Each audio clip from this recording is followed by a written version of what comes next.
En esta ocasión yo les voy a compartir un tema que en lo particular me parece muy interesante y que tiene que ver con el TDAH, que es el trastorno más común o más frecuente de todas las condiciones del neurodesarrollo y su relación con algunas pautas alimentarias patológicas. A lo largo de esta charla vamos a estar revisando por qué se ha visto y cómo es que se ha fundamentado en la investigación el hecho de que los niños, niñas, adolescentes, adultos que padecen TDAH también tienen algún problema en la conducta alimentaria.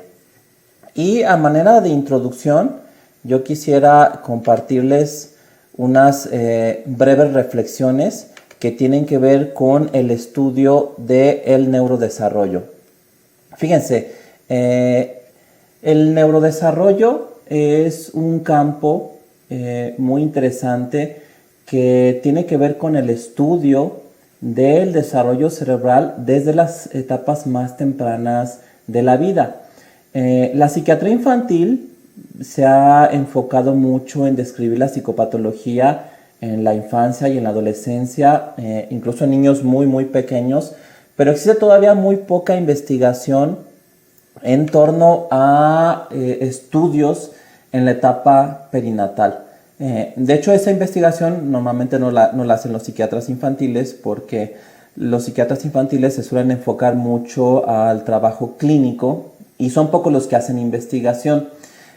Sin embargo, investigadores que se dedican a estudiar el desarrollo del cerebro han encontrado hallazgos muy interesantes que los vamos a compartir en esta siguiente hora en torno a cómo se va programando el apetito a lo largo del desarrollo embrionario y fetal, que es un concepto muy interesante que lo vamos a explicar, que se le conoce como la programación fetal del apetito. Y bueno, miren, quiero yo a manera de introducción exponer estas reflexiones.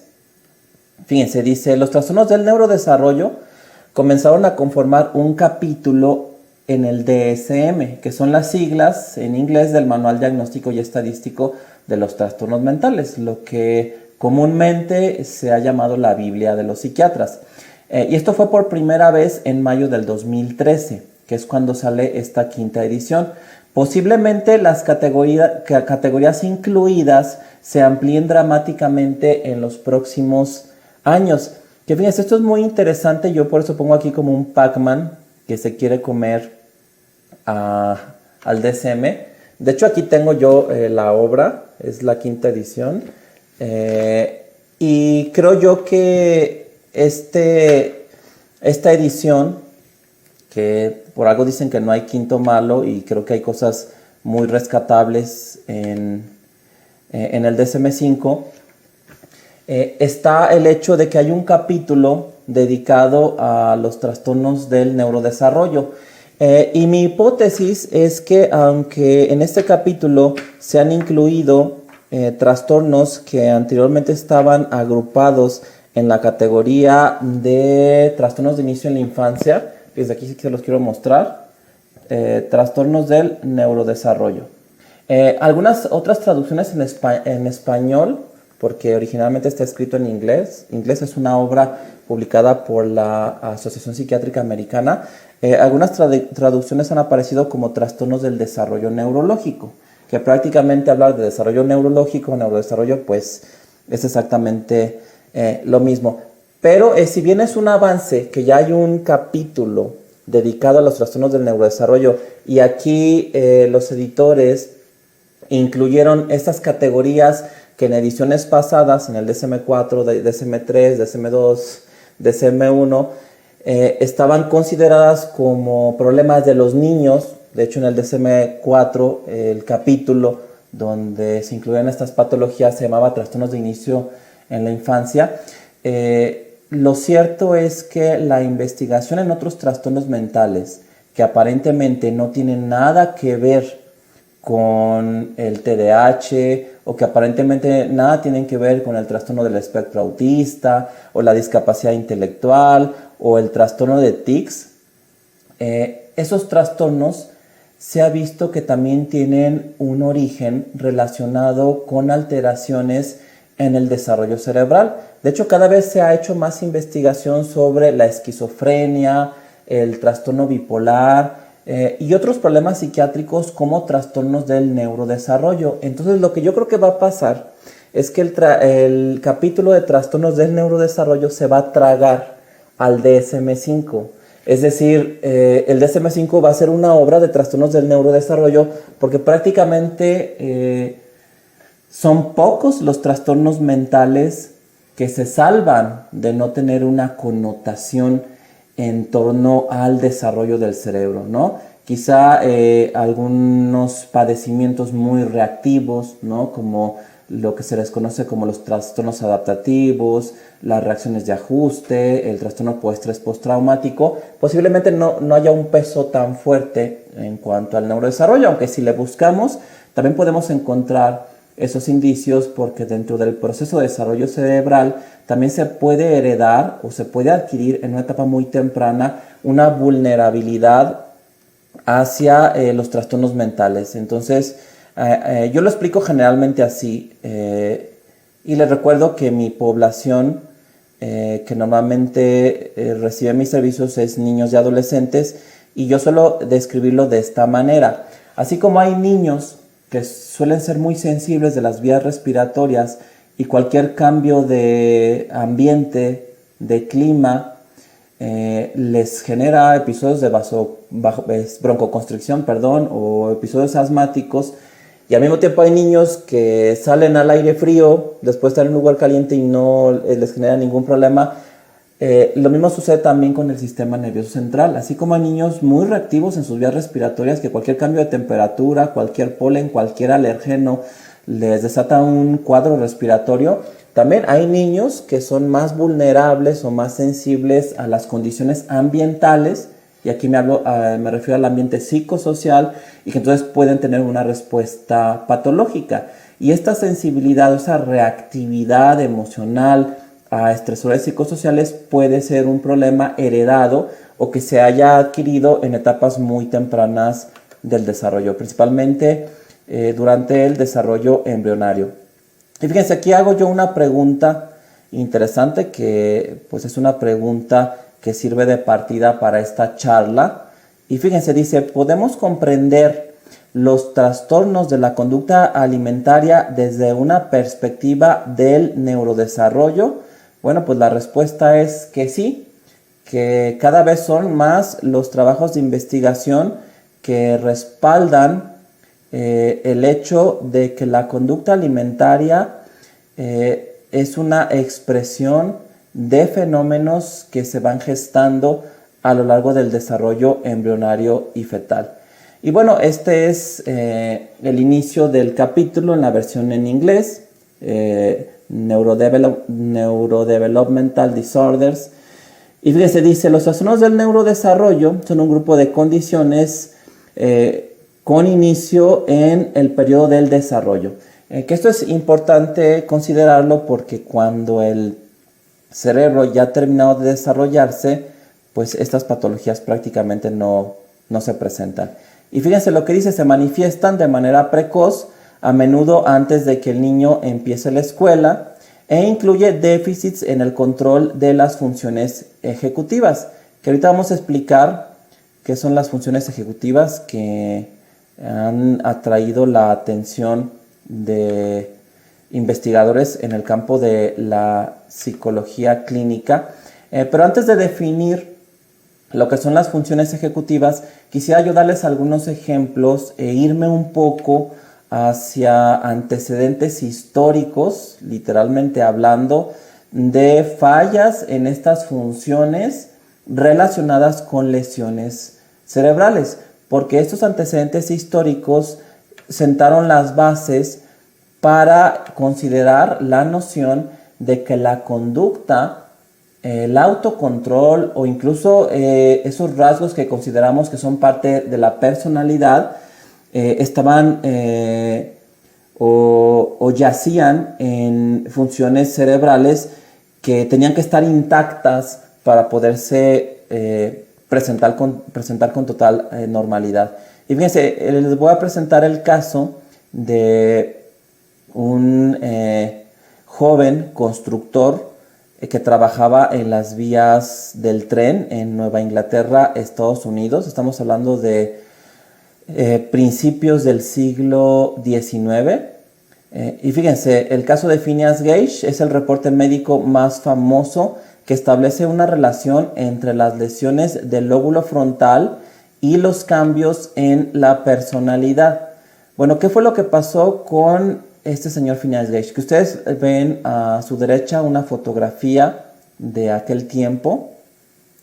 Él aparece con un parche en el ojo izquierdo. Él perdió el ojo en un accidente y él sostiene en su mano derecha una vara de metal que en un accidente le atravesó el cráneo porque en una explosión esta vara, que formaba parte del material de construcción, pues literalmente se convirtió en un proyectil. Vamos a ver una pequeña animación para que puedan entender lo que le pasó a este personaje Phineas Gage. No tiene audio el video, pero lo voy explicando. Aquí tenemos a Phineas Gage en un día normal. Él era capataz dentro de este grupo que estaba construyendo una vía del tren. Ellos dinamitaban la roca y el riesgo que se podía correr cuando utilizaban una vara para retacar el explosivo en la piedra es que se generara una chispa y que esta chispa pues obviamente generará una detonación y un accidente. Aquí si se fijan, él está sosteniendo la vara con sus manos, se genera la chispa por la fricción entre el metal y la piedra y entonces pues tiene lugar una explosión, por supuesto, y la vara de metal sale disparada como un proyectil, entra entre los maxilares, muy cerca de la articulación temporomaxilar, y sale en la región frontal del cráneo. Hay un orificio de entrada y un orificio de salida. Y bueno, finalmente Phineas Gage queda pues tendido en el área de trabajo y pues la vara todavía fue a dar unos metros más allá, ¿no? Porque pues prácticamente salió con una fuerza increíble para atravesarle el cráneo. Lo interesante de este caso, en primer lugar, es que Phineas Gage sobrevivió a la lesión. O sea, ya de entrada pudiéramos decir que es un milagro de la ciencia médica porque aunque fue un caso que ayudó a entender los cambios en el comportamiento secundarios a lesiones en el cerebro, pues también encontrar un caso así resulta increíblemente difícil porque es lógico pensar que la mayoría de las personas que sufren un accidente de este nivel pues fallecen, ¿no?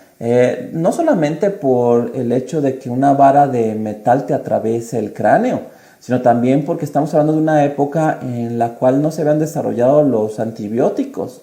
Y al no contar con estos medicamentos tan útiles que han salvado vidas hasta el día de hoy, pues había una posibilidad enorme de que el paciente, aun si sobrevivía de manera inmediata al accidente, pues en pocos días muriera por una infección, ¿no?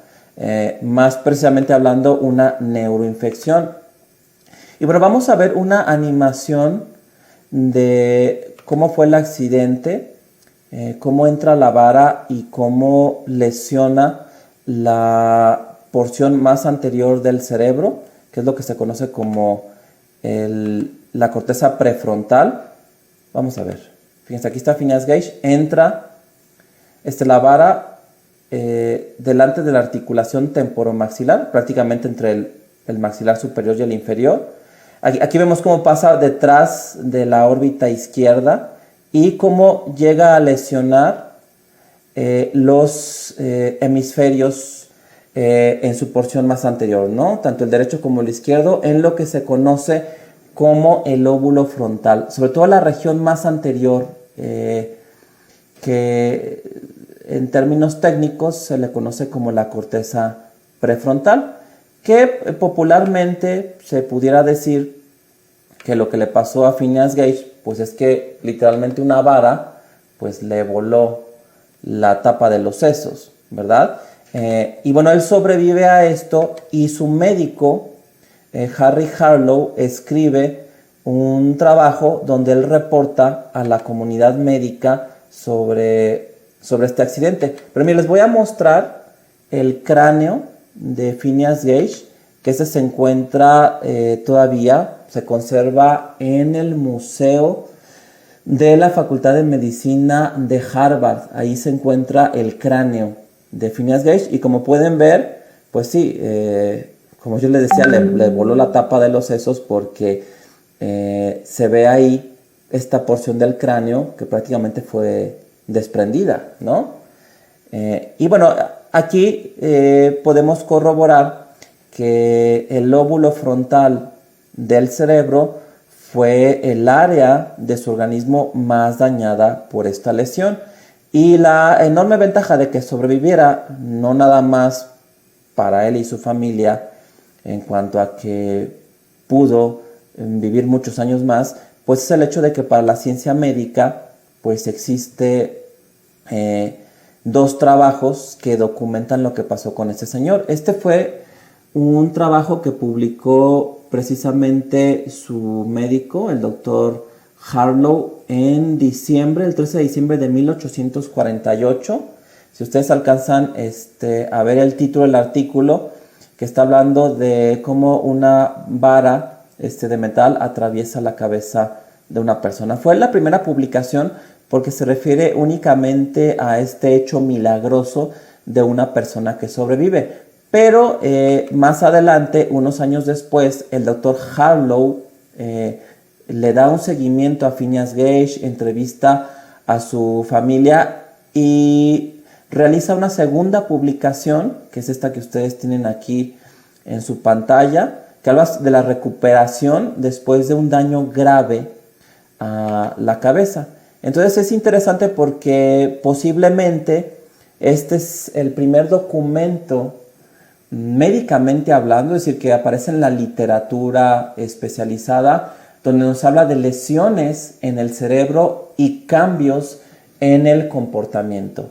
Y que eso es interesante, porque aunque aquí no estamos hablando de un niño o no estamos hablando de un proceso de neurodesarrollo, sí estamos sentando ya las bases para que desde el punto de vista médico podamos comprender qué es lo que sucede cuando se daña, por ejemplo, el lóbulo frontal en una persona que tiene una lesión de este tipo y sigue viviendo muchos años más. Entonces vamos a leer un poco de lo que sucedió con este personaje. Fíjense, Gage se había tornado inestable, emocionalmente irrespetuoso, irreverente, obstinado, caprichoso, con tendencia a utilizar un lenguaje profano. Fíjense qué interesante, porque estos rasgos de personalidad, inestabilidad emocional, falta de respeto o irreverencia, obstinación, capricho, a lo mejor uso de palabras altisonantes, sí nos habla de fallas en lo que vamos a explicar dentro de unos minutos en las funciones ejecutivas, sobre todo en la inhibición conductual, que es el freno de la máquina. Entonces aquí ya se van sentando las bases, gracias al doctor Harlow, de lo que sucede cuando tú tienes una lesión frontal, qué cambios en la personalidad tú empiezas a sufrir y que también lo sufre la gente que vive contigo, ¿no?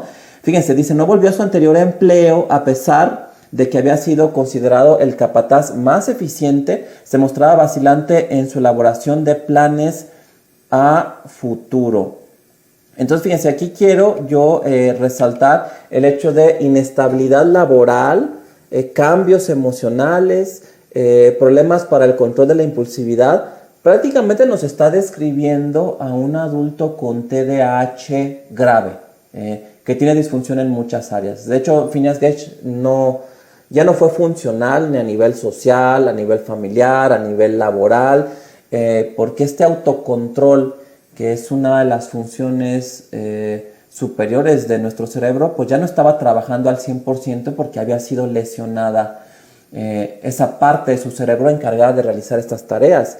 Y aquí vemos entonces cuándo podríamos nosotros considerar que un adulto puede tener una lesión en el lóbulo frontal, aunque sea muy sutil, porque aunque aquí hablamos de una lesión generada por un evento dramático, en medicina el término lesión se ha estirado mucho al grado de incluir también fenómenos que tienen que ver con la heredabilidad, ¿no? Con un problema muy relacionado con la genética, y que también hablamos de lesiones cerebrales, no solamente las lesiones que son generadas por un trauma. Y fíjate, vamos a continuar leyendo un poco de lo que nos dice el doctor Harlow sobre su paciente.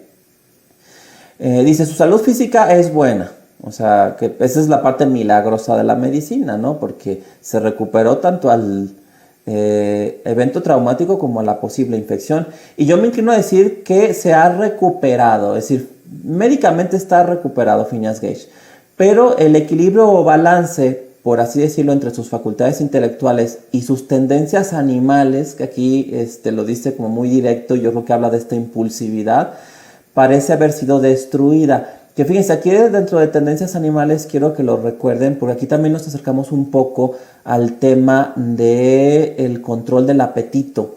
Y esto lo comento porque cuando estudiamos en psicopatología control del apetito y abordamos los atracones y la bulimia nerviosa, pues no es raro que empecemos describiendo estos trastornos como etimológicamente significan, y el término bulimia, que viene de términos griegos boulimos, significa hambre de buey o hambre animalesca, hambre de animal, que es interesante, ¿no? Desde tiempos de Philippe Pinel ya se hablaba de los atracones y se comparaba este apetito voraz con el apetito de los animales, porque este comer compulsivo, esta voracidad, este atracón, tiene presencia en el reino animal por la simple y sencilla razón de que los animales, pues al no tener la seguridad de que tendrán disponibilidad de alimento en las siguientes semanas,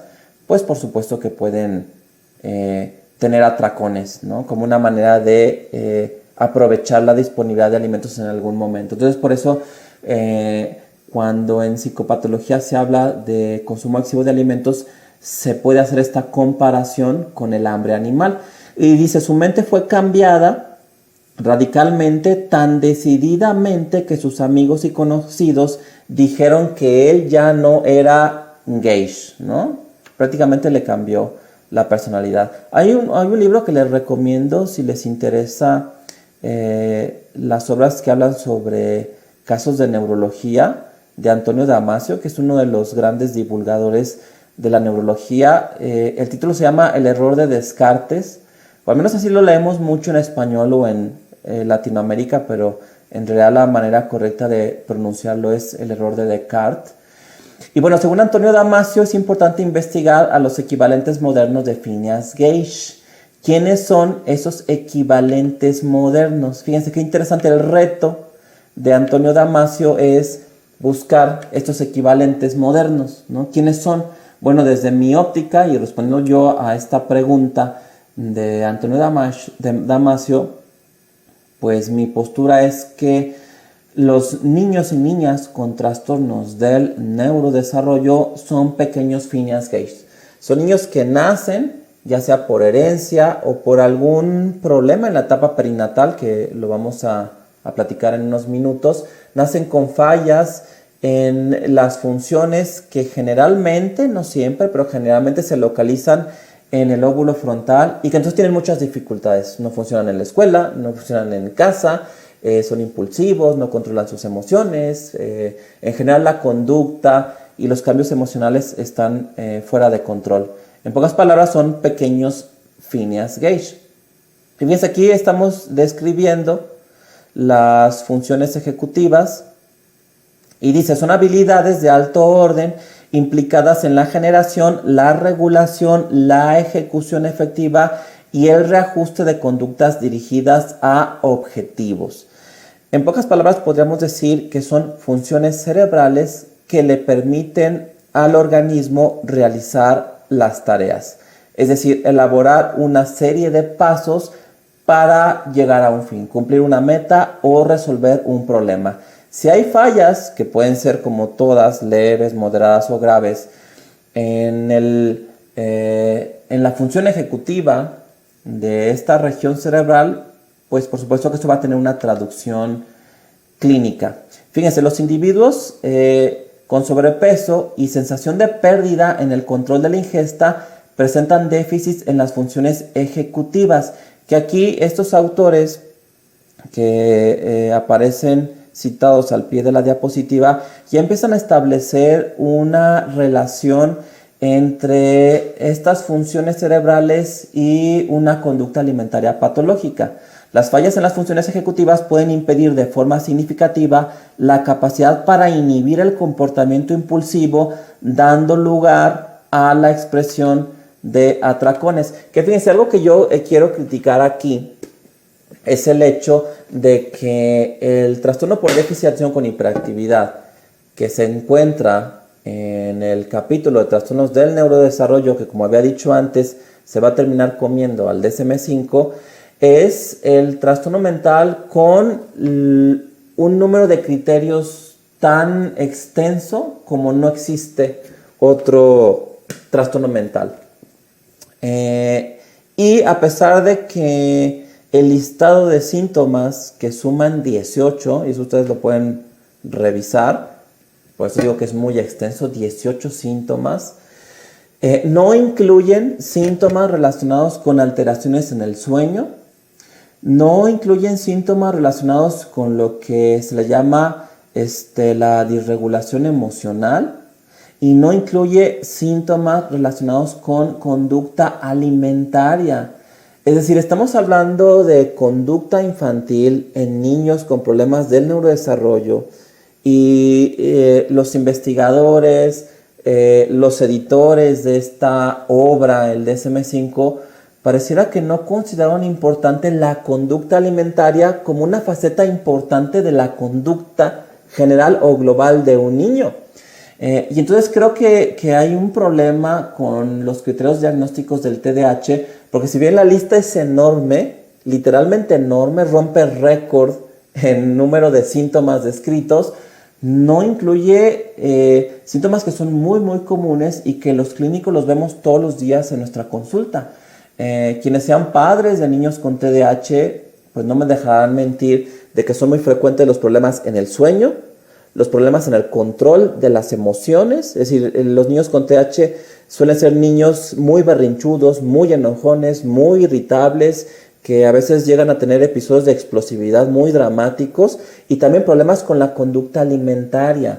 Entonces, lo que yo propondría es que se redujera el número de síntomas descritos, que se resumieran y que se agregara a la descripción del síndrome sueño, emociones y conducta alimentaria. Ahora vamos a ver en este esquema algo que me parece muy interesante y que nos muestra un cambio de paradigma en cuanto a qué tanto ha aportado un campo del conocimiento a otro. Por un lado, ustedes ven de su lado derecho que está representada la psiquiatría de adultos. Bueno, pues la psiquiatría de adultos, como un cuerpo de conocimientos o un andamiaje conceptual que se ha ido construyendo desde el siglo XVIII, pues aportó mucho al desarrollo de la psiquiatría infantil desde mediados del siglo XX, ¿no? Principalmente con los trabajos de Leo Kanner, que realmente los podemos rastrear desde la década del 40. Y bueno, Leo Kanner, él toma elementos como cualquier otro médico de la psiquiatría de adultos para entender la psiquiatría infantil. Y todavía el día de hoy los psiquiatras de niños, o la inmensa mayoría, hemos tenido primero una formación como psiquiatra de adultos, y al concluir nuestro entrenamiento como psiquiatra de adultos, pues hacemos la especialidad en psiquiatría de niños, y la psiquiatría de adultos nos ayuda a entender la psiquiatría infantil, pero todo lo que se ha ido investigando en torno a neurodesarrollo está invirtiendo el flujo de información. Fíjense cómo ahora es distinto, es distinta la dirección de la flecha. Más bien ahora parece que la psiquiatría de niños y más específicamente la investigación en el neurodesarrollo se está convirtiendo en un cuerpo de conocimientos que nos ayuda a entender la psiquiatría del adulto. De manera que igual, y esto lo he platicado con un colega, pudiera ser que en los próximos años nos toque vivir un cambio en cuanto a la formación de estos especialistas. Es decir, que si tú quieres ser psiquiatra de adultos, tengas que primero estudiar psiquiatría infantil, tener un entrenamiento en psiquiatría de niños y después ya pasar a la psiquiatría de adultos para que esa comprensión de los problemas de los niños te ayuden a entender al adulto, no al revés como está sucediendo ahorita, que en mi opinión vendría a ser un error en el paradigma y algo que podría costar mucho en el sentido de avance, en el conocimiento o comprensión de los problemas tanto de conducta como emocionales en el niño. Ahora, a lo que voy yo es al hecho de que si estamos teniendo fallas en el control de la conducta, porque los niños con TDAH son como pequeños Phineas Gage y tienen dificultades para este autocontrol, pues sí es de esperar que también a la hora de alimentarse pudieran carecer de cierto freno y que entonces muchos niños con TDAH, no hablo de todos, porque es claro que no todos los pacientes que tienen una condición exhiben todos los síntomas, pero sí me atrevo a decir que muchos, y cada vez hay más investigación que respalda esto, pueden tener problemas para el control del apetito. Y fíjense, aquí dice que es una reflexión de una serie de autores que han estado trabajando sobre neurodesarrollo y conducta alimentaria. Dice, el cerebro ha sido identificado como uno de los mayores reguladores del apetito y de las preferencias alimentarias, que eso es claro, ¿no? El desarrollo de las estructuras que regulan el apetito es muy sensible al ambiente nutricional perinatal. Cualquier alteración de este ambiente modifica la forma en que el individuo regula su comportamiento alimentario, su balance energético, su peso corporal a lo largo de la vida. Y pues es una obra que es uno de los textos clásicos para los estudiosos del psicoanálisis o en general para personas que estudian la psicología. Se llama Infancia es Destino, de Santiago Ramírez, que claro que es un pensamiento demasiado reduccionista e inflexible, pero aquí lo que yo pongo es que en cuanto a la conducta alimentaria, más bien parece que el ambiente perinatal es destino. Y esto lo comento por lo que les refería hace algunos minutos en torno al hecho de que existe un fenómeno conocido o llamado por los investigadores como programación fetal del apetito. Es decir, durante el desarrollo fetal y posiblemente un poco antes, cuando el feto es más joven y se considera un embrión, ya hay cambios hormonales en el cuerpo de la mamá que reflejan su estado nutricional y que puede estar alterado y que esto se va a traducir en fallas en la capacidad para controlar el apetito. Que esto lo vamos a explicar más claramente con estas diapositivas. Fíjense. Fíjense que habla de la conectividad. Aquí ustedes ven a su izquierda a dos neuronas que se están comunicando. Sabemos desde inicios del siglo XX, gracias a las investigaciones de Santiago Ramón y Cajal, que las neuronas no se tocan, pero transmiten la información a través de mensajes químicos. Y estas moléculas que viajan de una neurona a otra para llevar un mensaje, se les ha llamado neurotransmisores. Fíjense, una conectividad deficiente, es decir, una falla en la neurotransmisión en el sistema nervioso central podría ser un marcador de la conducta anormal del apetito y del consumo alimentario excesivo, que eso es interesantísimo, ¿no? De manera que podríamos considerar que si un niño está comiendo en exceso, desde el punto de vista biológico podríamos hipotetizar que a lo mejor hay una conectividad deficiente, a lo mejor no hay buena comunicación entre las neuronas que se encargan a lo mejor de producir la sensación de saciedad, que eso lo vamos a explicar más detalladamente. Fíjense, aquí están viendo ustedes 4 neuronas, 2 arriba y 2 abajo, y vemos cómo el impulso eléctrico que viaja a través del axón llega al cuerpo de la célula y se transmite a través del lenguaje químico, pues logra finalmente transmitir este mensaje, ¿no? Este mensaje se ve a la neurona teñida de rojo y como estas pelotitas color azul viajan a la neurona más próxima, despolarizan la membrana, generan un cambio en el patrón eléctrico de la membrana neuronal y esto se convierte en una señal, en un mensaje. Cuando hay una falla a este nivel, entonces podremos esperar también dificultades para el control de la conducta alimentaria. Steinhausen ya desde inicios del siglo XX ya comentaba esto. Fíjense, los trastornos de la conducta alimentaria son considerados patologías psiquiátricas de etiología compleja y se sugiere que un daño en el neurodesarrollo podría estar implicado. Y bueno, a mí me gusta esta ilustración que con frecuencia la comparto cuando doy charlas sobre neurodesarrollo. Aquí yo hablo de los 3 grandes ambientes que normalmente son difíciles de conocer por la ciencia, que habitualmente nada más se habla de 2. Se habla del fondo del mar y del espacio exterior, que por su poca accesibilidad y características o dificultad para llevar instrumentos de medición a esos ámbitos, pues ha impedido poderlos conocer o avanzar en el conocimiento de esos ambientes a la par que otro tipo de investigaciones, ¿no? U otro tipo de avances en la comprensión de ecosistemas distintos a estos. Pero también yo agrego a la exploración del espacio exterior y del fondo del mar, la exploración del ambiente intrauterino, que eso es muy interesante porque aunque existen ya los ultrasonidos 4D, pues finalmente esas imágenes intrauterinas solamente son de un momento.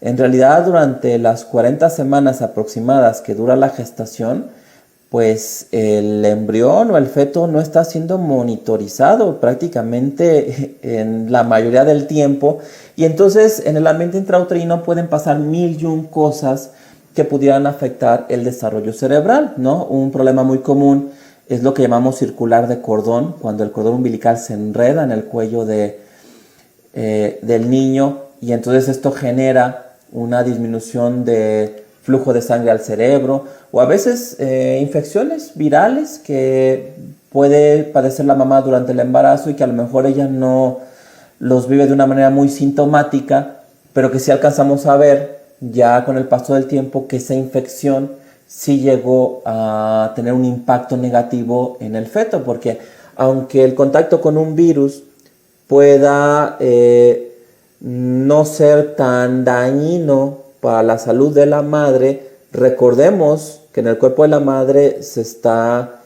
formando un ser humano en desarrollo, en una etapa de vulnerabilidad, en una etapa de formación de órganos y posiblemente infecciones pudieran también afectar el desarrollo cerebral. Ahora, no solamente eso, sino también la conducta alimentaria de la madre durante este periodo crítico del desarrollo embrionario y fetal. Fíjense, las complicaciones obstétricas quizá tengan más de un papel en el desarrollo de los trastornos alimentarios. Puede haber daño por hipoxia, que es falta de oxígeno, que a veces un parto prolongado, un poco traumático, que no progresa y que los niños nacen moraditos o azulitos, pues puede afectar el desarrollo cerebral, el estado nutricional de la mamá, que eso es en lo que nos vamos a enfocar más, y también la prematurez. Si un niño nace antes del tiempo previsto, pues entonces sí podríamos considerar que algunas áreas del cerebro no están totalmente desarrolladas y que entonces puede haber daño en algunas funciones. Y bueno, aquí lo que vemos en esta animación es lo que yo les comentaba sobre este concepto de la programación fetal del apetito. Es decir, durante el desarrollo de un embrión y de un feto, los cambios en la conducta alimentaria de la madre pueden afectar el sistema que en la vida extrauterina va a regular la conducta alimentaria. Fíjense, el término correcto es programación neuroendocrina del sistema regulador del apetito, ¿no? Pero también si ustedes lo buscan en internet, lo pueden encontrar como programación fetal del apetito. Y el término de programación se refiere a los estímulos, que pueden ser hormonas, metabolitos y neurotransmisores, que actúan en un periodo crítico o sensible de la vida, como el desarrollo embrionario o fetal, y que ejercen un efecto a largo plazo en una estructura somática o un sistema fisiológico. Que fíjense, es muy interesante este tema de los periodos críticos del desarrollo. Esto lo menciona Bettelheim en La fortaleza vacía, también lo menciona René Spitz.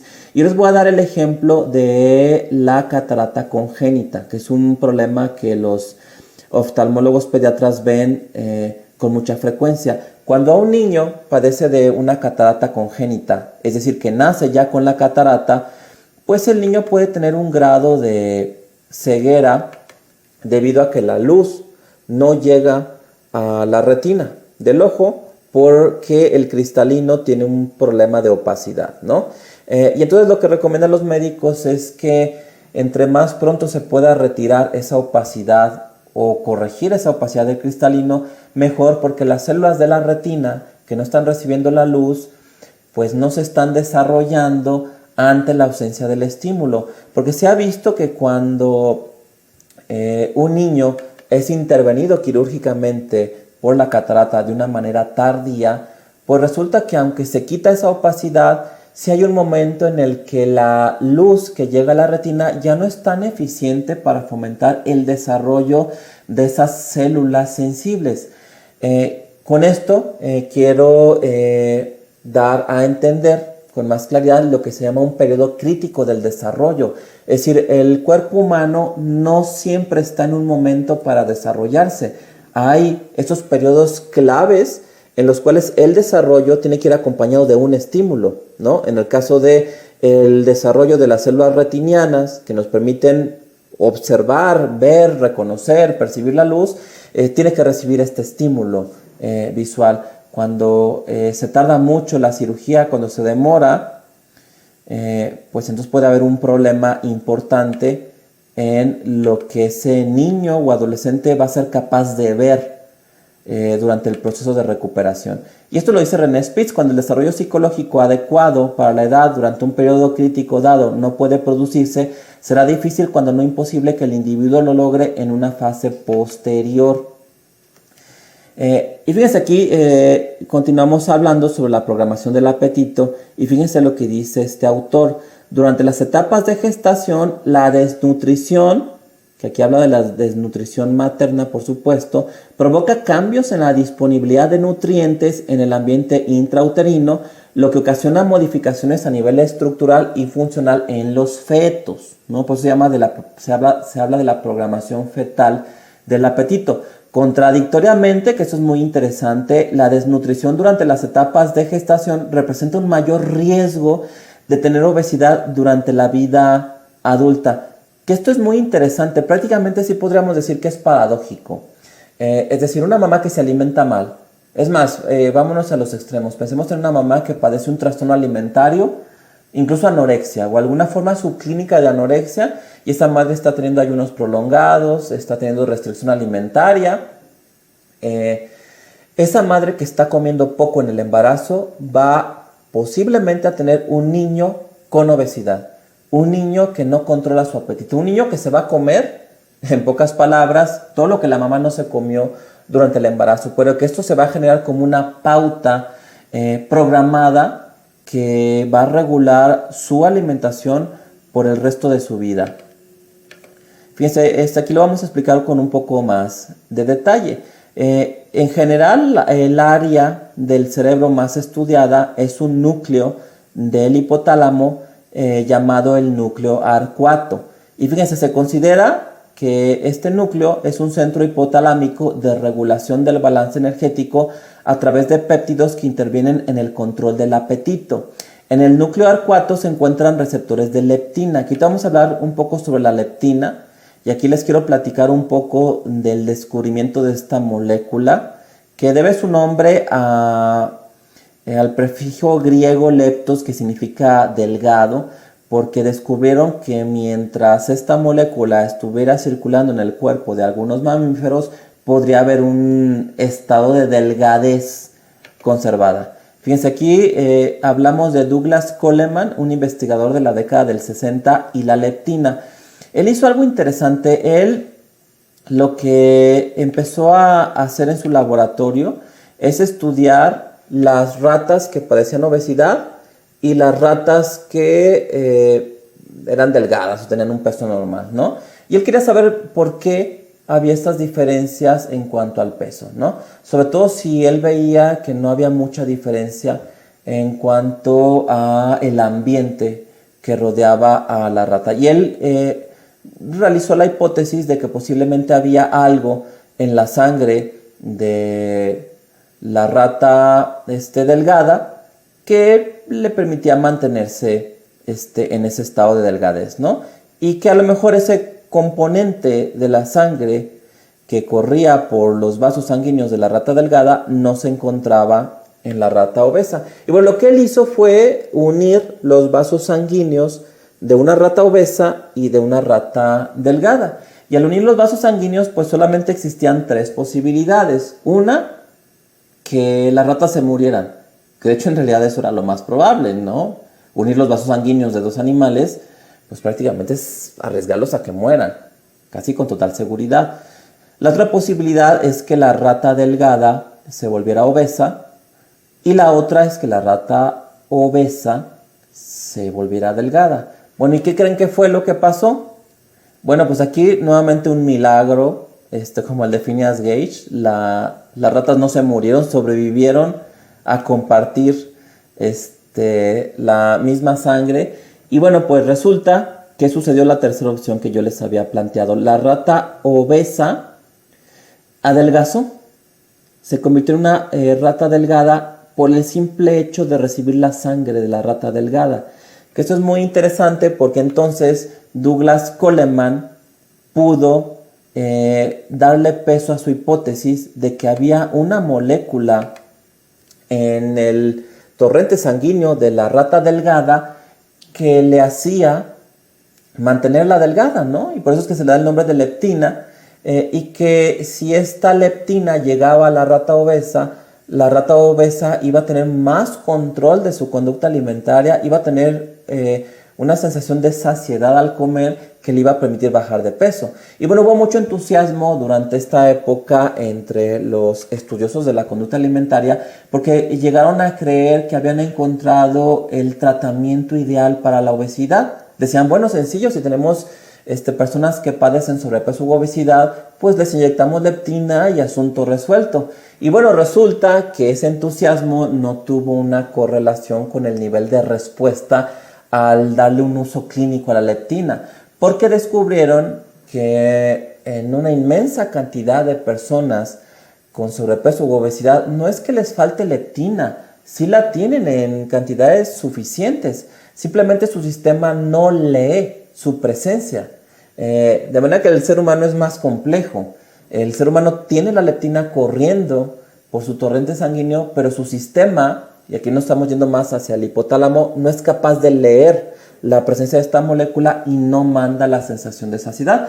De manera que estos descubrimientos, que prácticamente empiezan en la década del 60 y culminan en la década del 90, en cuanto a los efectos y la caracterización de esta molécula llamada leptina, pues simplemente fue un gran logro en cuanto a terapéutica, pues más bien de la medicina veterinaria, ¿no? De cómo ayudarle a una rata a adelgazar, ¿no? Pero no fue un gran logro en el tratamiento de la obesidad en seres humanos. Y bueno, fíjense, este es un ejemplo un poco complejo, pero aquí lo que quiero ejemplificar es que la leptina que nos ayuda a percibir la saciedad en nuestra mente, se sintetiza en el tejido adiposo.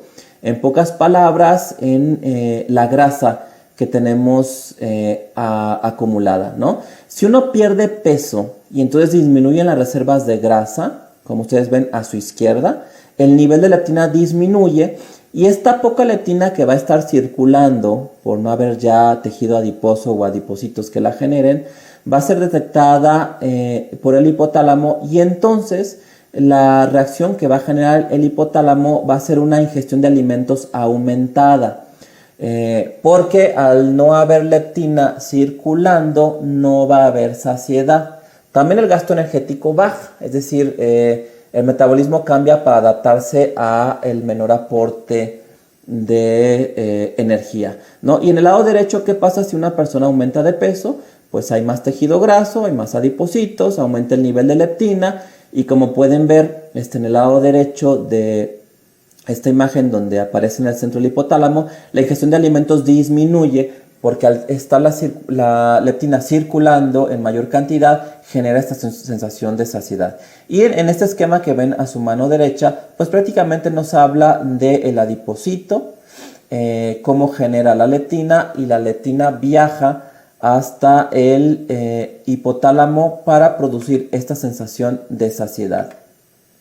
Se considera que las fallas en la actividad de la leptina representan un factor de vulnerabilidad para el desarrollo de los atracones. Es decir, aunque la conducta alimentaria es increíblemente compleja cuando la estudiamos en el ser humano, a diferencia de los modelos animales, pues la leptina en realidad sí ha sido un área muy interesante de investigación, pero por supuesto que no ha sido la única, ¿no? Pero sí nos ha ayudado a entender esta regulación hormonal que existe en la conducta alimentaria, ¿no?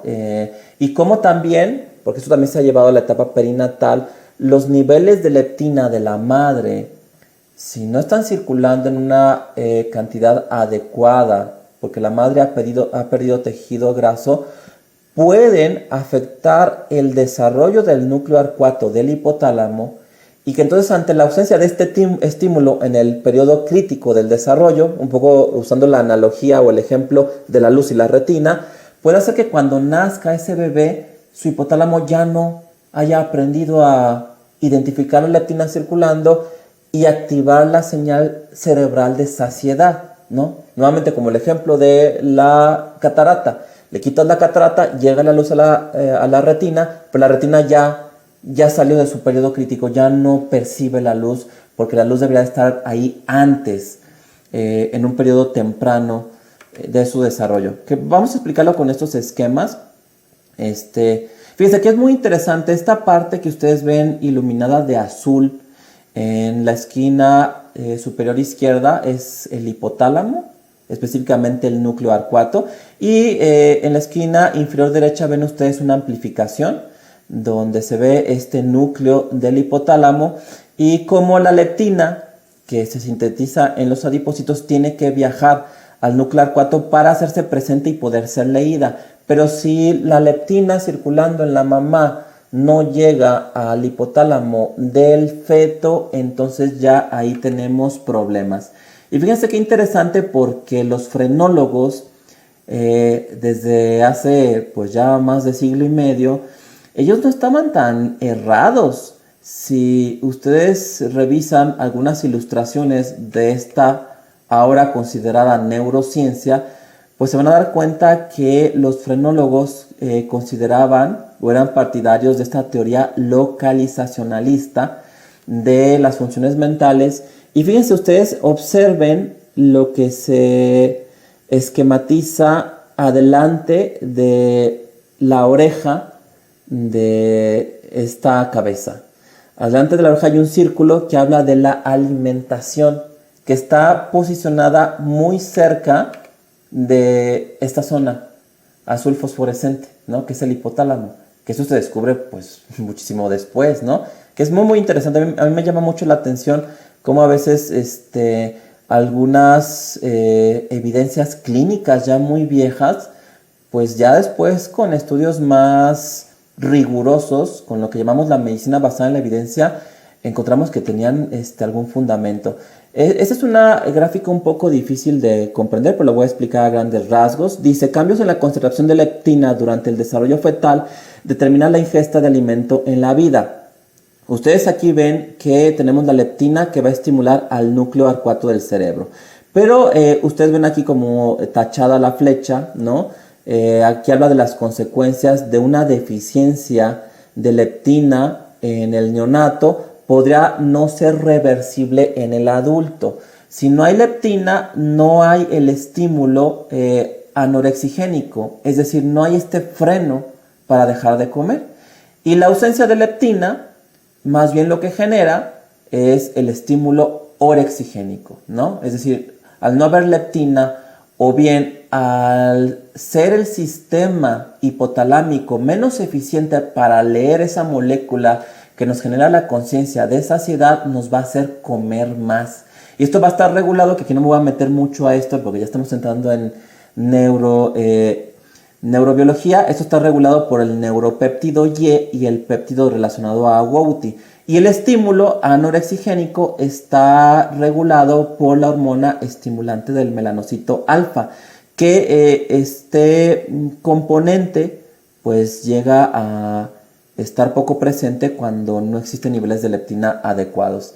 Fíjense, en los casos de restricción calórica durante la gestación, las bajas concentraciones de glucosa podrían regular a la baja los receptores para leptina, lo cual podría estar en relación a conductas de hiperfagia o incremento del apetito en la etapa postnatal temprana, predisponiendo a ganancia masiva y temprana de grasa corporal. En pocas palabras, lo que aquí les estoy comentando es esta madre que come poco o que no tiene un buen control nutricional durante el embarazo y de repente tiene un hijo gordito y un hijo que no para de comer. Ese es posiblemente el gráfico más complicado que les traigo. Simplemente quiero mostrarles cómo aparece en este pequeño cuadro que ustedes ven en la esquina inferior derecha de la leptina, que se une a un receptor y este receptor genera cambios bioquímicos en la célula. Bueno, esto va a estimular a esta neurona color verde que ustedes ven en el dibujo del lado izquierdo. Y esta neurona color verde se encarga de enviar la sensación de saciedad, ¿no? Al resto de las neuronas, a través, como dice ahí, de la hormona estimulante del melanocito alfa. Pero bueno, a lo que quiero que le presten atención es que la leptina en la madre va a activar a esta neurona color verde para mandar la saciedad. Pero si no hay leptina, entonces la neurona color ocre o marrón o café claro va entonces a trabajar a todo lo que da para estimular el apetito. Y esta neurona que produce péptidos inhibidores, pues puede incluso afectar a la neurona de la saciedad. Ustedes ven que esta neurona color café claro, pues tiene un brazo hacia la de la saciedad para inhibirla y también para afectar a la neurona roja y mandar el mensaje del apetito, que eso es muy muy interesante. Y fíjense, aquí yo les quiero mostrar en esta animación cómo es que los estimulantes del sistema nervioso central, que son medicamentos que nos ayudan a controlar, a tratar, a mejorar el TDAH, también ayudan a controlar la conducta alimentaria. Aquí tenemos un niño que no para de comer, ¿no? Entonces tenemos una función ejecutiva que se llama inhibición conductual, que en pocas palabras es el freno de la máquina, que es la analogía que yo frecuentemente uso para hablar de esta función de la inhibición conductual, el freno de la máquina, del automóvil. Y entonces aquí tenemos una función de inhibición, pero que está fallando. En pocas palabras, que está inhibida. Una inhibición de la inhibición, ¿no? Bueno, ¿qué es lo que pasa? Esta función está inhibida porque no inhibe la inhibición. Tenemos una inhibición de la inhibición. Y el uso del estimulante, que son la primera línea en el tratamiento del TDAH, pues viene también a hacer una corrección química. En pocas palabras, y aunque parezca trabalenguas, viene a inhibir la inhibición de la inhibición, ¿no? Y aunque pues realmente suena como trabalenguas, ¿no? Tengo una inhibición inhibida. ¿Quién la desinhibirá? El desinhibidor que la desinhiba, buen desinhibidor será. En pocas palabras, y haciendo un resumen pues bastante grueso del efecto de los estimulantes, pues lo que hace este grupo de compuestos es corregir la falla en el freno. Y al corregirla, al hacer que estas funciones cerebrales trabajen mejor, los niños empiezan a controlar su conducta alimentaria con una mayor efectividad. Ahora, ¿qué pasa cuando un niño, un adolescente, un adulto empieza a recibir un estimulante del sistema nervioso central? Que aquí en México prácticamente solamente tenemos el metilfenidato en diferentes marcas y presentaciones y la lisdexanfetamina en una sola marca al día de hoy. Bueno, cuando se le da un estimulante al niño a veces disminuye el apetito. Y aquí el problema es que con mucha frecuencia esa disminución del apetito es considerado un efecto secundario, pero resulta que no forzosamente debe ser un efecto secundario, sino un efecto terapéutico. Fíjense, regla de oro con el uso de estimulantes. No hay que confundir efectos terapéuticos con efectos adversos. Muchas veces pasa que, sobre todo en mi caso que trato niños pequeños, cuando pregunto a mamá y a papá cómo le fue a Pedrito con el estimulante, pues les preocupa mucho que les haya bajado el apetito. Y algunos clínicos le compran a los papás esa preocupación y entonces quitan el medicamento y buscan otras opciones, a veces no tan efectivas, ¿no? Porque se llega a ver, existe esa tendencia y me preocupa de que disminución del apetito con el uso de estimulantes es efecto adverso. Sí lo puede ser, pero me atrevo a decir, y aquí yo me baso en mi experiencia, por supuesto, que la mayoría de las veces disminución del apetito no es efecto adverso, es efecto terapéutico. La mayoría de los niños que sufren una disminución del apetito cuando reciben un estimulante y el niño padece TDAH y esta conducta alimentaria patológica, pues eso es un efecto esperado. De hecho, es hasta buena señal. Quiere decir que está funcionando el tratamiento farmacológico. Yo a veces les digo a los papás, mira, ya vimos que disminuyó el apetito. Obviamente el niño no está en desnutrición y yo siempre que tengo oportunidad los peso, los mido, checo el índice de masa corporal, lo veo de acuerdo a los parámetros que señala la OMS. Y cuando veo que el niño pues está lejos de la desnutrición, les digo a los papás, el hecho de que haya disminuido el apetito de su hijo es muy buena señal porque dentro de este control que estamos buscando en la conducta, ya estamos logrando un control de la conducta alimentaria. Pero aquí el problema es que el control de la conducta alimentaria no lo tomamos en cuenta porque en el DSM-5, cuando se describe el TDAH, no se habla de nada referente a conducta alimentaria dentro de este síndrome. Y a veces es un fenómeno que responde de manera rápida al tratamiento con estimulantes. Y fíjense, les voy a poner unas frases que se me hacen muy interesantes, que esto yo lo he ido registrando con mi experiencia clínica. Comentarios de los padres que nos deben hacer sospechar la presencia de atracones en niños. Fíjense, el niño es de buen comer, doctor. Entonces a veces ya cuando se connota positivamente la alimentación, hay que pensar mal, dudar y ver qué está pasando con ese niño, ¿no? Él es mega bueno para comer, come todo el día. Fíjense, o sea, ¿cómo que es mega bueno para comer y come todo el día? Bueno, señora, pues es que el hecho de que tú estés comiendo todo el día no quiere decir que eres bueno para comer. Desde el punto de vista médico, eso es malo. Fíjense, otro ejemplo, con este niño no tengo ningún problema porque me come súper bien. Ya cuando agregan este adjetivo de súper bien, ya también foco rojo, hay que ver si ese niño no está teniendo atracones. Él me come muy, muy bien. Fíjense, ya con dos muy. Cuando escuchen estos dos muy, foquito rojo. El que me preocupa es este otro, señalando a un hermanito con un peso normal. Que a veces también sucede que, al menos esto pasa en México, ya ustedes me platicarán cómo lo ven en otros países de Latinoamérica o en España. Hay más padres preocupados por hijos delgados con peso normal, delgados pero con peso normal, que padres preocupados por niños con sobrepeso o con franca obesidad, ¿no? De hecho me ha tocado evaluar en mi consulta hijos de médicos con obesidad y los papás, a pesar de ser médicos, no están muy preocupados por esta situación. Y como último ejemplo, él come bastante bien. También ese término de bastante bien pues mejor inviértanlo y consideren que el niño está comiendo bastante mal. Cuando en la consulta los padres le dicen al médico que el niño come muy muy bien, en realidad pueden estar comiendo muy muy mal, pues posiblemente esté teniendo atracones. Los atracones no es comer muy bien, son un síntoma que forma parte de un trastorno alimentario.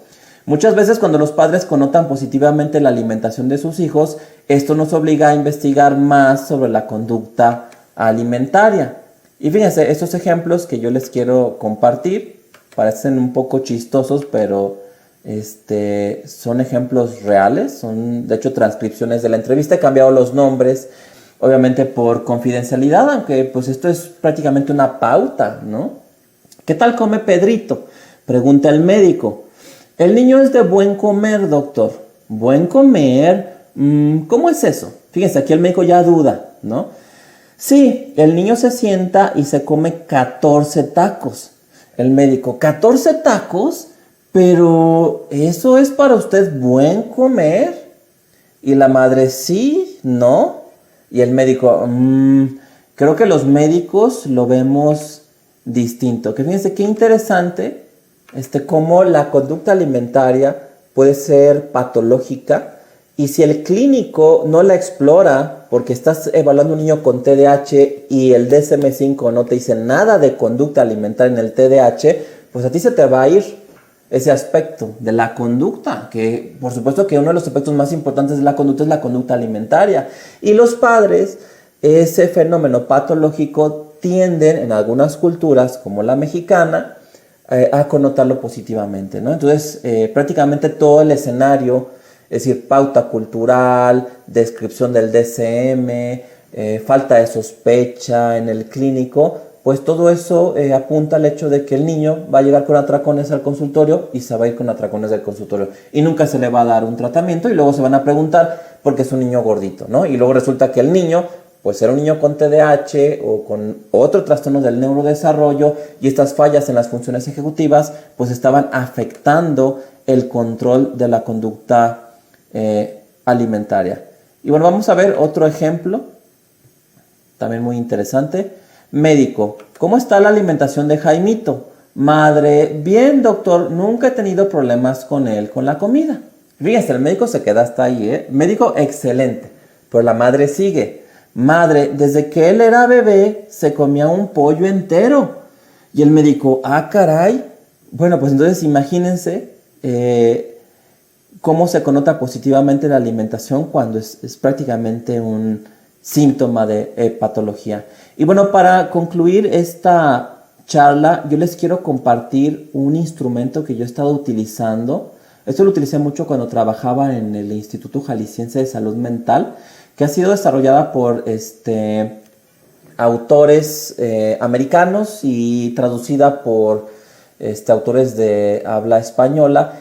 Y aunque no es mi propósito aquí dar mucha información sobre este instrumento y cómo aplicarlo, cómo calificarlo, pero sí quiero compartirles cuáles son las preguntas que, basándonos en este instrumento, nos ayudan a explorar la conducta alimentaria de un niño. Fíjense, pregunta 1. Y eso se le puede hacer así a los niños directamente y contestan sí o no. Solamente hay una pregunta en la cual la respuesta es una medida de tiempo, pero el resto son sí o no. Pregunta 1. ¿Alguna vez has deseado comer incluso sin tener hambre? Si el niño te dice que sí, foco rojo. ¿Alguna vez has sentido que al empezar a comer no puedes parar? Fíjense, aquí también una falla en la inhibición conductual. Si el niño te dice que sí, foquito rojo.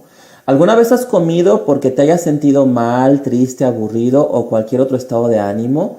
Si el niño te dice que sí, nuevamente foco rojo. Y aquí vemos ya cómo se conjuntan disregulación emocional y conducta alimentaria como síntomas del TDAH no descritos en la descripción original o clásica. ¿Alguna vez has querido comida como premio por haber hecho algo? Si dice que sí, foco rojo, porque es un niño que a lo mejor ha sido pautado para obtener gratificación con la alimentación.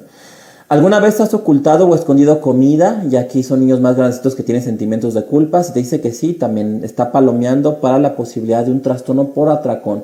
¿Durante cuánto tiempo has estado haciendo esto? Que esto tiene que ver con que no sea un fenómeno tan breve sino que tenga cierta estabilidad, ¿no? En el DSM-4, cuando se hablaba del trastorno por atracón, que era una categoría todavía en estudio, nos pedía 6 meses de esta conducta alimentaria patológica, pero ya el DSM-5 lo acortó a 3 meses. Entonces, si un niño ya lleva 3 meses con estas conductas, podemos sospechar un trastorno por atracón.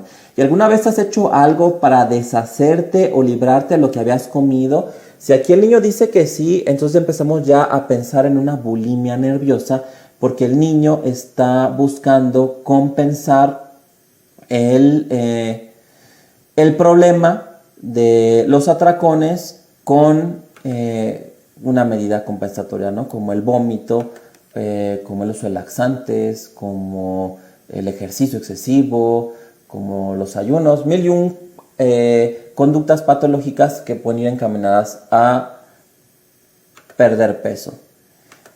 Y bueno, pues esto es todo por mi parte. Los invito a que conozcan mi página de internet.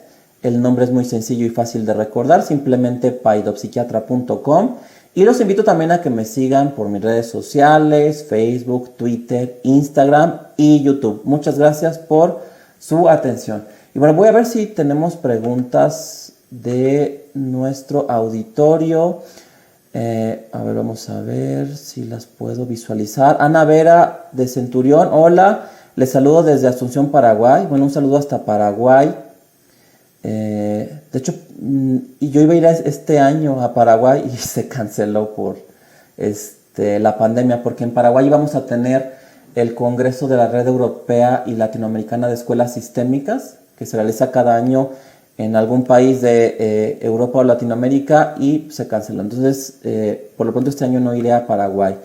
Lourdes Castañeda Gutiérrez, creo que escribiste soy de Perú, aunque ahí hay un error de dedo, pero creo que eso es lo que dice. Elizabeth Leiva Reyes, hola, saludos desde Perú. Miriam Campo manda saludos. Natalia, Noemí, Judith Martínez Hernández, etiqueta a Rosaura, y una psicóloga que ha trabajado conmigo desde que estaba en el Instituto Jalisciense de Salud Mental, Zaira Ruiz Solís. Un saludo, Zaira, gracias por conectarte desde aquí de Guadalajara. María Elena Torres, también saludos desde Perú. Juan Pablo Marleto, buenas tardes, es un excelente caso. Karina Emily Contreras manda saludos. Juan Pablo Marleto, qué interesante, doctor, wow, me abrió mucho la perspectiva, gracias. Yatsiri López, muy cierto eso que dice el doctor. Bueno, qué bueno que podamos aportar información e inquietud, ¿no? Sobre seguir entendiendo más sobre los problemas del neurodesarrollo, que todavía es un campo demasiado joven en el conocimiento.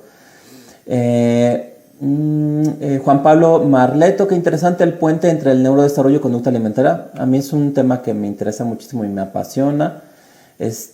Así es, responden del círculo. García Ali también manda saludos. Elisa Farías, doctor, me encanta aprender de usted, enseña muy bien, felicidades, todos los casos son súper interesantes. Ángeles Medellín, me conecté tarde, perdón, no importa, queda el video, y de yo lo voy a compartir en mis redes sociales. Mi hijo con TDAH quiere pasar comiendo, cuando toma la medicina parece comer más con medida, claro. Por eso yo les decía hace unos minutos que incluso una señal de respuesta al tratamiento es el control de la conducta alimentaria, que a veces no se explora ni para evaluar el síndrome ni para evaluar la respuesta, ¿no? Y eso es imperdonable, al menos en México, que de acuerdo a los resultados más recientes de la Encuesta Nacional de Salud y Nutrición, tenemos 34% de prevalencia en cifras combinadas de sobrepeso y obesidad en niños. Yatsiri López, y con los niños con TDAH y no comen. Sí, también ese es un tema muy interesante. También puede haber un problema hacia la inanición.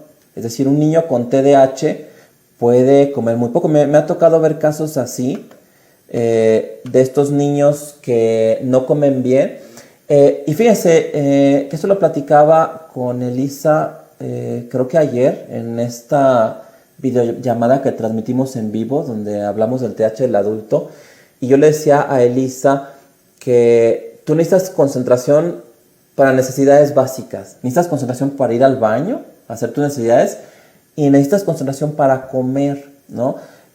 Los niños que tienen TDAH y que no están recibiendo tratamiento no pueden permanecer mucho tiempo sentados en la mesa enfocados en el alimento.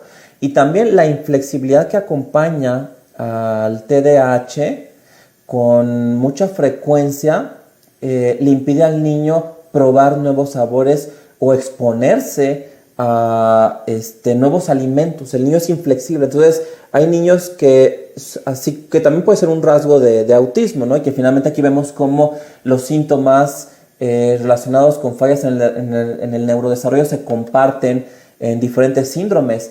Puede haber una restricción en la capacidad para probar nuevos estímulos alimentarios. Entonces tenemos niños con TDAH que comen 4 o 5 cosas y de ahí no salen. Y el tratamiento, si es que es efectivo o funciona en el ámbito de la conducta alimentaria, sí tendría que ayudar al niño a ser más flexible para poder alimentarse. También la señal de hambre es una señal que el niño tiene que percibir como un aviso que le da a su cuerpo. Y fíjense qué interesante, así como se ha descrito que un niño con TDAH parece no escuchar las indicaciones de una maestra, de una mamá, de un papá, también sucede lo mismo con las funciones corporales. Un niño con TDAH parece no escuchar las señales de su cuerpo.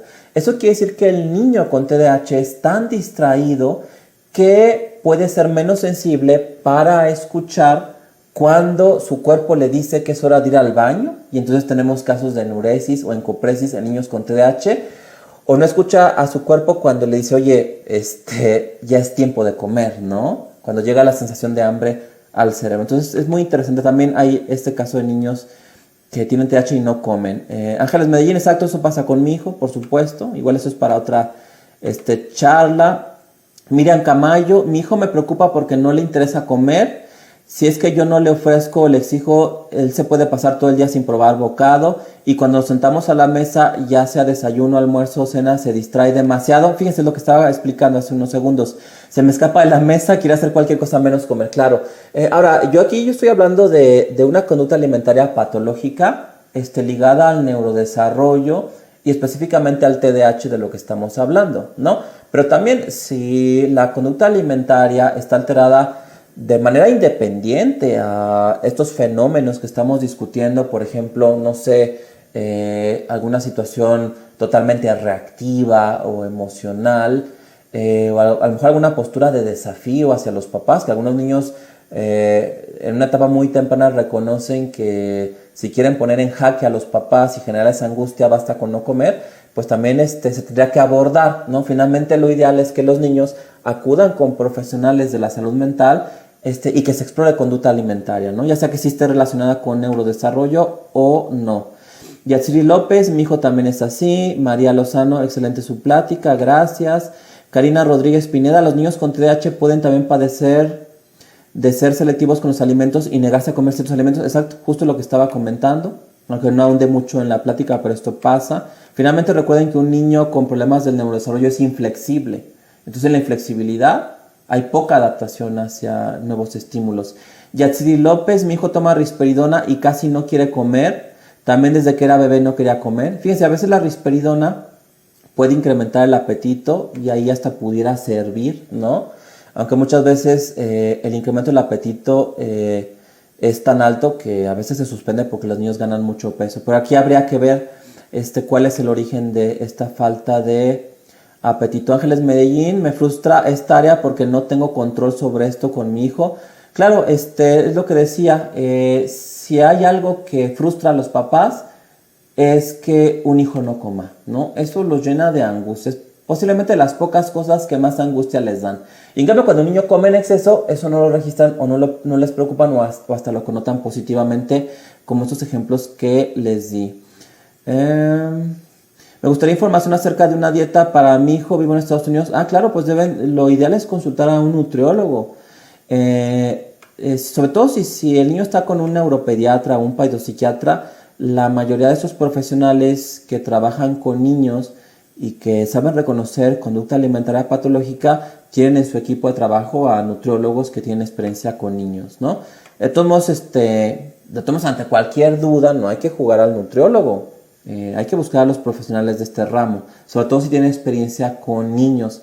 ¿Cómo diferenciar comer por ansiedad y no comer por ser negativista desafiante? Saludos de Perú. Pues hay que hacer una evaluación del contexto, pero yo opinaría que bastaría una sesión de evaluación para ver si se come por ansiedad o por datos negativistas desafiantes, sobre todo si la conducta alimentaria tiene una capacidad de control en el sistema familiar. Aquí sí yo lo connotaría más como negativista desafiante. Y cuando los niños comen por ansiedad, pues tienen ciertos rasgos de personalidad que nos hablan de un menor control de la ansiedad, o tienen un trastorno de ansiedad, ¿no? Y si el trastorno de ansiedad está presente y el niño come mucho, basta con tratar el trastorno de ansiedad para que el apetito se normalice. Narce Leal Rebollo, saludos doctor, desde aquí desde México. Un saludo, Narce, gracias por conectarse.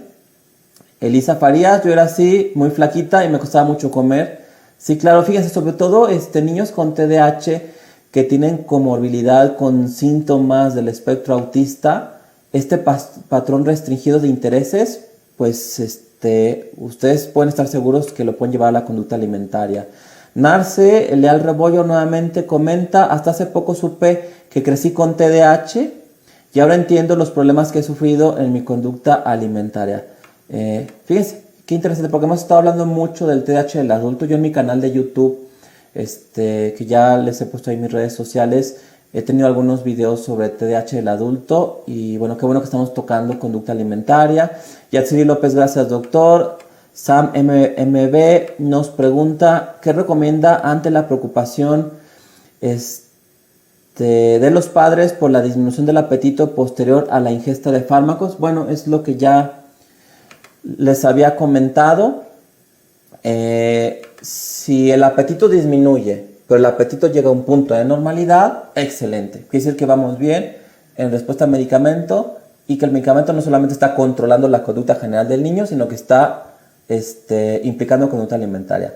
Pero si esta disminución del apetito se lleva a un punto en el cual el niño empieza a perder peso y de acuerdo a las tablas de la OMS ya es un niño con bajo peso y realmente clínicamente hay la evidencia para considerar que el apetito sí ha bajado más allá de ese punto de normalidad, bueno, pues se pueden hacer dos cosas, ¿no? Que son relativamente lógicas. Una, suspender el medicamento por considerar que ese efecto adverso pues tiene un peso y que entonces puede buscar u optar por otra estrategia farmacológica, o a veces también se puede disminuir la dosis, que de hecho sería la primera opción. Cuando un niño respondió muy bien a un tratamiento, pero vemos este efecto secundario a nivel del apetito como efecto secundario, la primera opción es intentar una disminución de dosis, bajar un poco la dosis del medicamento, generalmente es un estimulante, y en muchos casos este efecto secundario se desvanece, entonces ya no hay preocupación por el tema de la inhibición del apetito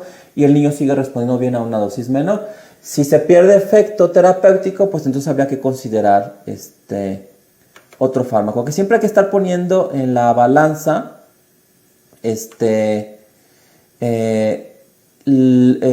lo bueno y lo malo de los medicamentos, ¿no? Yo siempre en cada consulta veo pros y contras del uso de medicamentos, y si la balanza se inclina hacia lo bueno y los papás están de acuerdo, seguimos adelante. En la inteligencia de que siempre en cualquier momento, y no pasa nada, se puede suspender un medicamento porque está generando efectos secundarios, no pasa nada.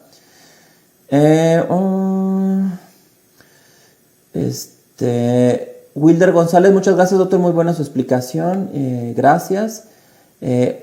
Hannah Marx, el niño es un niño normal que come mucho, es foco rojo, habría que ver si tiene sobrepeso u obesidad.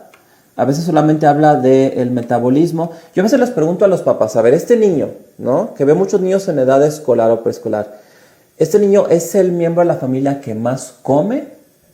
Y con frecuencia, aunque parezca exagerado, con frecuencia algunas familias me dicen que sí, que el niño es el miembro de la familia que más ingiere alimentos. A veces come más que el papá, que la mamá, que el hermano mayor, que sus otros hermanos que están más o menos de la misma edad, y entonces eso ya también preocupa. Ahora, si es un niño con sobrepeso u obesidad y los padres creen que está comiendo mucho, hay que evaluar, ¿no? Yo aquí he hablado del trastorno por atracón. No me centré en describir las características del trastorno por atracón, pero muchos de los criterios, o prácticamente todos los criterios que se han desarrollado para diagnosticar el trastorno por atracón están en estas preguntas que les acabo de leer, que pueden regresar a esta última diapositiva. Si hay eso, pues el niño tiene que recibir atención, ¿no? Porque también pudiera ser que el niño tenga trastorno por atracón sin TDAH, sin otro trastorno del neurodesarrollo, pero considerar ese trastorno por atracón como un problema del neurodesarrollo, porque era justo lo que les decía al inicio de la charla. El capítulo de trastornos del neurodesarrollo se va a tragar al DSM, al punto de que gran parte de los trastornos mentales o de las condiciones que vemos los psiquiatras van a ser entendidas desde la óptica del neurodesarrollo. Ahora, de todos modos, ante la duda, pues consultar a un profesional, ¿no? Es decir, no pasa nada. Si yo siento que tengo un problema en la muela, creo que la tengo picada, pero no me alcanzo a ver, me duele, me molesta, pues no tengo que estar seguro de tener un problema en la muela, pues voy con el dentista y ya el dentista me explora, me ve y ya me dice que tengo y ya me recomienda. Ya si el dentista me dice que no es nada, pues qué bueno, ¿no? Pero siempre la recomendación es, ante la duda, siempre buscar la opinión de un experto. Círculo de apoyo al neurodesarrollo. Muchas gracias, doctor, por su tiempo en esta charla muy completa, que ya estamos terminando, ya son las 8 de la noche, tiempo del centro de México. Empezamos a las 6:30. Voy cerrando justo a tiempo porque tenía planeado 1 hora de exposición, que siento que me fui un poco lento por los ejemplos y los comentarios, y media hora de contestar preguntas, ¿no? Esta ya es la última pregunta que voy a leer. ¿El metilfenidato y la atomoxetina aumenta o disminuye el apetito? El metilfenidato suele disminuirlo y la atomoxetina normalmente no interfiere a este nivel. Pero también podría ser que la atomoxetina, dentro de sus efectos terapéuticos, logre disminuir el apetito, pero como un control para llevarlo a la normalidad. Pero disminución del apetito como efecto adverso que nos haga pensar en cambio de medicamento, en suspensión de estrategia farmacológica, generalmente la atomoxetina no se relaciona con este efecto secundario, y el metilfenidato sí. El metilfenidato, precisamente uno de los efectos secundarios más comunes, junto al dolor de cabeza y el insomnio, es la disminución del apetito.